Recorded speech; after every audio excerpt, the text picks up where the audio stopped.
the transparency policies. So I will start with some first remarks, and I think we should consider that in the Argentinian context, debates about corruption started in the beginning of the 90s. Sorry, I will read some part of my presentation. They were related to pro-market reforms, and anti-corruption arguments were mobilized by the government at that time, the beginning of the 90s, and end of the 80s, beginning of the 90s. At least part of that government considers that neoliberal reforms could be supported by focusing on problems related to state capacities and the state size. So the first anti-corruption claims in Argentina were part of the government agenda and were related to pro-market reforms. This agenda was, from the beginning, what we call an elite agenda. Other actors began to be interested by this agenda, basically a new series of NGOs formed mostly by lawyers and people with very high profile in public opinion. For many actors, this impulse on anti-corruption agenda was viewed as an opportunity to reshape discussions about justice or even about human rights, considering anti-corruption as a second generation of human rights agenda in the country. At the same time, corruption issues continue to grow as a matter of interest in public opinion due to a big series of political scandals, revealing this time not just small episodes of day-to-day corrupt exchanges, not just small episodes of day-to-day corrupt exchanges in public administration's office, but events of large-scale corrupt exchanges involving high-rank government officials and connected to government key policies of economic reform, such, for example, as privatizations of big public firms. Since then, growing attention to the problem of corruption has aroused the question of how to conduct anti-corruption policies. In other terms, this was the beginning of a new wave of what we call now transparency policies. So in my presentation, I will try to give you a big picture of how evolved together anti-corruption claims or struggles and transparency policies during this original decade, during this decade of the 90s here in Argentina. Because in my view, this configuration of the anti-corruption issue in Argentina marked the later and ongoing dynamic of political debates. So I will start with analyzing a brief analysis of transparency policies during the 90s, and then I will back to the discussions or anti-corruption claims, and specifically I will focus on political scandals or corruption political scandals. So a first important remark is that after the end of last military dictatorship in 1983 and until 1989, no bill related to corruption issues had been filed in Congress. By contrast, if we look at the 90s period, from starting in 1989 and until 2001, 101 bills were presented in the following decade. Between 1993 and 1989, the concept of corruption was not absent in legislative vocabulary. At least 17 legislative statements refer to the topic, but it seems elaborating legislation in the realm was not an urgent matter. Since 1989, these concerns grew significantly, and in addition to the above-mentioned bills, a total of 471 draft resolutions, statements, and communications were prepared vis-à-vis the issue of corruption. As I said, between 1989 and 2001, a total of 141 bills were submitted regarding the issue of corruption.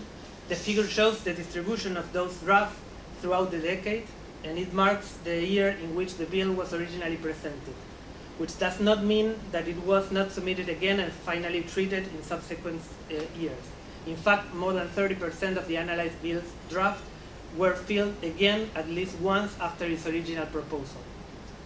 Regarding the characteristic of these bills, a wide heterogeneity of themes and approaches can be found. We develop a typology covering 21 different varieties of drafts. Yet, despite this dispersion, some types are clearly dominant over the others.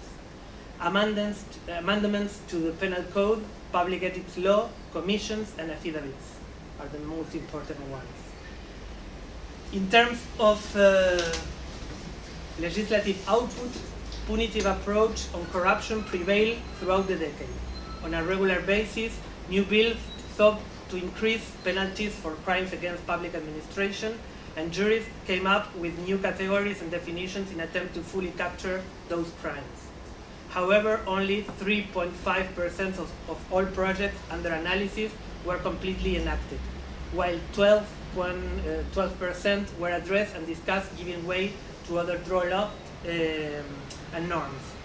Vast majority of these legislative projects were not sanctioned at all. If we consider all the normative production of the period, it is possible to observe a series of institutional changes, including this one, the Decree 1172, that was elaborated before but finally adopted in 2003. From this list, I will focus on the main institutional innovation, which is the creation of the Anti-Corruption Office in 1999. It should be borne that the Alianza coalition, which is the coalition who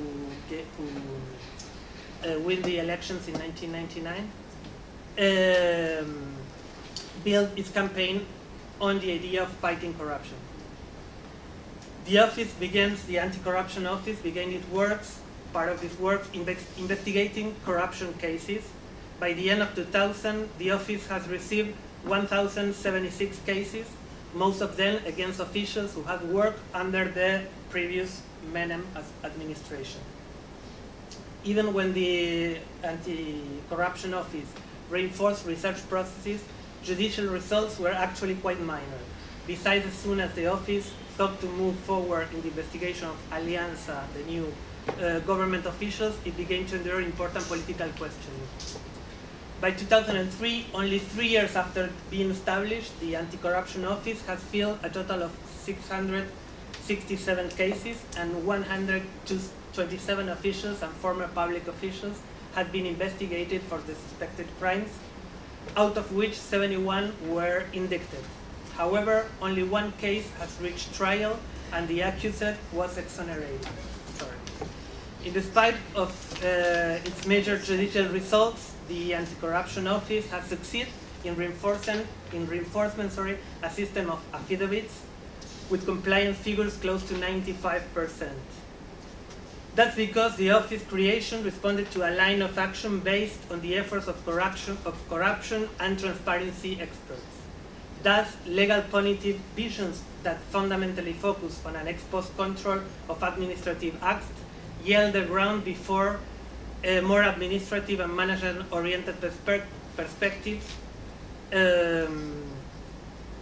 guided by a systematic and predominantly preventive view.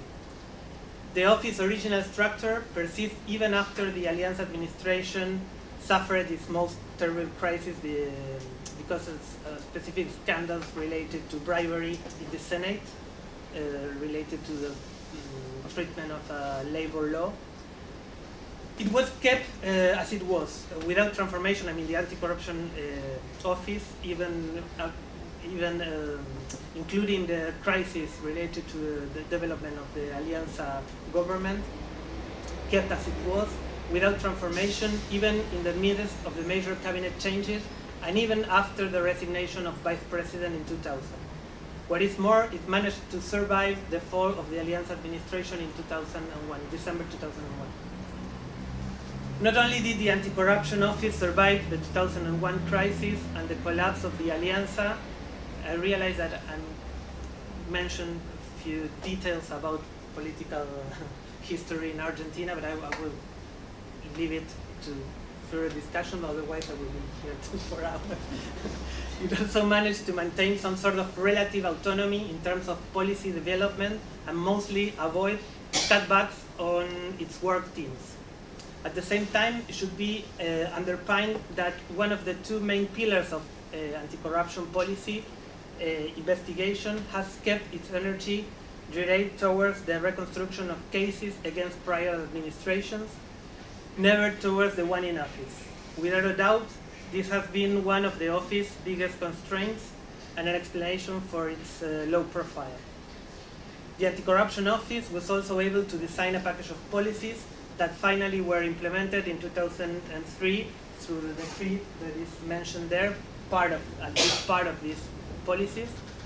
By means of this decree, 4 regulations were approved, which constitutes the bulk of the office agenda, namely public hearings on national executive branch decisions, regulations for lobbying efforts within the executive branch, general regulation for participatory mechanism in the law production processes, general regulation for access to public information in the executive branch.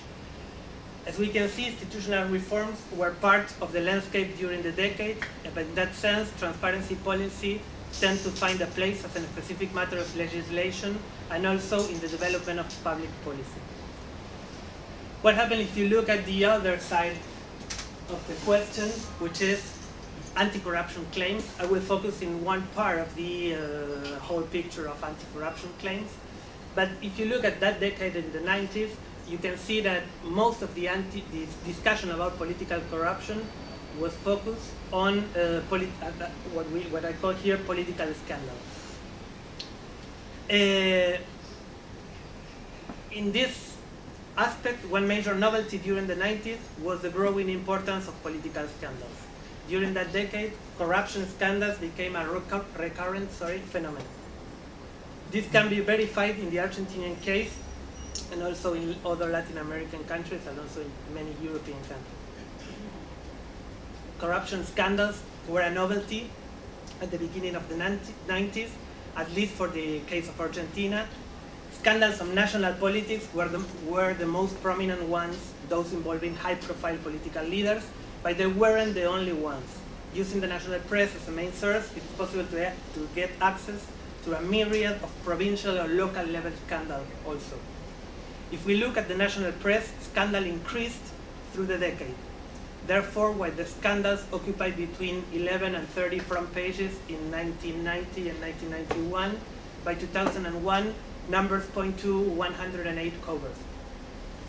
Corruption occupied a growing place in the press throughout the decade, only considering front pages featuring the scandals under scrutiny. The figures would be bigger if we also comprise front pages covering the issue of corruption without mentioning any particular case. If we consider the type of accused figures, it's one kind of analysis that we can do using aggregate data about political scandals, it is possible to note that although the global picture is slightly diversified, public servants and politicians amount a clear majority. Moreover, corruption accusations focus almost exclusively on those who were part of the world of politics and therefore, in some sense, were restricted to only one of the parts involved in corrupt exchanges. The overwhelming majority of complaints, 56%, refer to public officials, which is consistent with the iconic main characters of the biggest scandal. As just noted, most of the accused had directly ties with the political activity, 83%, and it can also be noted that a strong trend towards focusing on the person of the accused. This personalization, which is not the office which is at stake, it's not the executive branch as a whole, it's not the democracy as a regime, it's not the state as an institution, it's just the person who is the specific person who is accused in each scandal. This personalization has a lot to do with the meaning of scandals themselves because they put on trial, above all, the moral status of the accused person. What were the consequences of these scandals? It's another line of analysis that we can develop. Drawing upon available information, it can be note that the coverage of scandals tend toward a very important place to the judicial treatment of the cases. However, at the same time, as the threat of judicial treatment dilutes over time, scandals lost centrality and interest without reaching significant results. Most of the cases, up to 87%, include information about the first steps of the judicial process. However, very few scandals are still matter of public opinion concern when resolution of trials occurs. Resolution is a way of saying that development of trials. In that sense, it is important to consider what is the main output of the scandals. That means what is the last step in the scandal intrigue that drive the scandals to an end. Scandals had one main kind of impact: the resignation or dismissal of the denounced public official or politician. Therefore, punishment should be considered as an essential element in corruption scandals. 48% of the surveyed scandals led to resignation or dismissal of the accused person. If only the most important scandals were to be pondered, which is the last line, that means that scandals which became a headline in newspaper front pages more than 5 times. The figure rises to 85% of dismissal. In that sense, scandals can be primarily understood as a mechanism for the removal of public official or the interruption of a political career.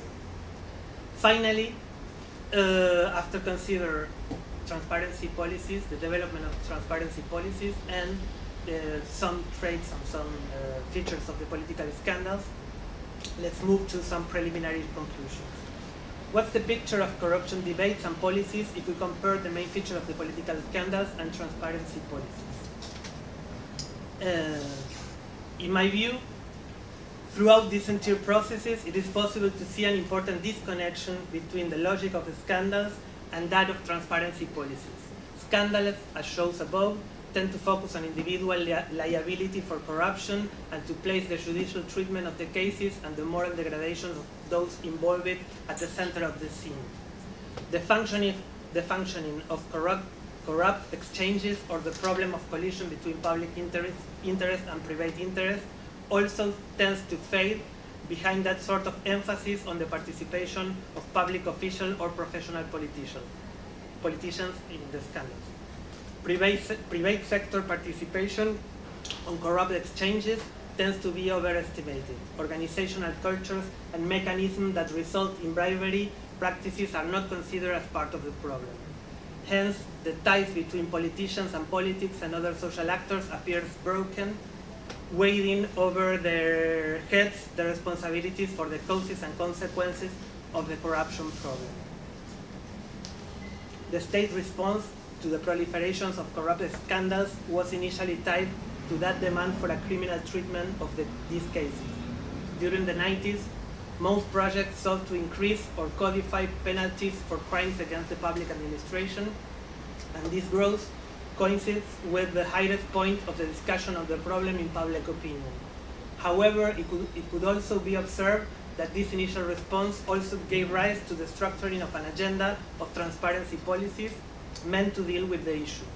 This agenda mainly focused on the functioning of public administration and pondered corruption in a systemic and integral way, as well as in a more day-to-day fashion tied to the formal and informal rules that govern civil service and operate on the political activity. With a strong argument, this agenda starts at the assumption that it's not the individual case, nor the most resonant ones that allow us to understand the forms of collusion between public and private interests in the state and in politics in general. Yet, this is the way through which transparency public policy agenda gradually loses its connection with those individuals and resonant cases that are fueled by corruption scandals. 2 major consequences could be highlighted. On the one hand, as mentioned by other analyses, instruments to curb corruption tend to become ineffective since there will be no actors that have an incentive to enforce them. On the other hand, perceptions about low efforts to control corruption and its poor effectiveness remained stable and became something taken for granted.